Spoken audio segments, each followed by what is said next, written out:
প্রথম ভিডিওটা দেখবা, তারপরে সুন্দরভাবে একটা কমেন্ট করে যাবা। আর এটা খাও। ব্যস্ত কাঁচা বাজার। রোমানা সাধারণ পোশাকে বাজার দর তদারকি করছেন। হঠাৎ এক পুলিশ সদস্য দোকানে এসে ব্যাগ ভরে সবজি নিতে শুরু করলো। দোকানদার: ভাই, সবজি টাকাটা দেন। পুলিশ: ঠিক আছে। তুই জানিস না আমি কে? আমি পুলিশের লোক, আমার কাছে চালিয়ে টাকা যাও। চাস? পুলিশ সদস্যর আগে হিতাহিত জ্ঞান হারিয়ে দোকানের সব সবজি লাথি মেরে রাস্তায় ফেলে দিল। আলু, টমেটো চারদিকে ছড়িয়ে পড়ল। রোমানা ধীর পায়ে এগিয়ে আসলেন। রোমানা: ভাই, কি হয়েছে? আপনি এভাবে সরকারি পোশাক পরে গরিবের ক্ষতি করছেন কেন? পুলিশ: তুই আবার কে? সামনে থেকে সর।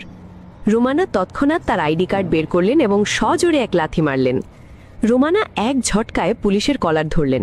তুই শপথ নিয়েছিস মানুষের সেবা করার, আর তুই করছিস চাঁদাবাজি, গরিবের হক এইসব নষ্ট করিস। অফিসার থাকলে দেশে রোমানা: তোর মতো কিছু কুলাঙ্গারের জন্য আজ গোটা গরিবের বাহিনীর কষ্ট। বদনাম। তোকে আজই বরখাস্ত করা হবে। তোকে আজ কেউ বাঁচাতে পারবে না। মুহূর্তেই বাংলাদেশ পুলিশের স্পেশাল ফোর্স হাজির হলো। এখনই গ্রেফতার রোমানা করো। হুকুম দিলেন, একে এক্ষুনি গ্রেফতার করো। সুপের রোমানা বললেন, পুলিশ জনগণের সেবক, শোষক নয়। কেউ ক্ষমতার দাপট দেখিয়ে চাঁদাবাজি করলে আমাদের জানান। রোমানা বিডি অন্যায়ের বিরুদ্ধে আপোষহীন। বাংলাদেশ পুলিশ সবসময় ন্যায়ের পথে, নিরাপদ অফিসার সমাজের জন্য। শিক্ষা রোমানা পাইছে। বিডি। ভিডিওটি শেয়ার করে দুর্নীতিবাজদের ভিডিওটা ভালো সতর্ক লাগলে করুন। সবাই লাইক করবেন, কমেন্ট করবেন আর শেয়ার করে দিয়েন।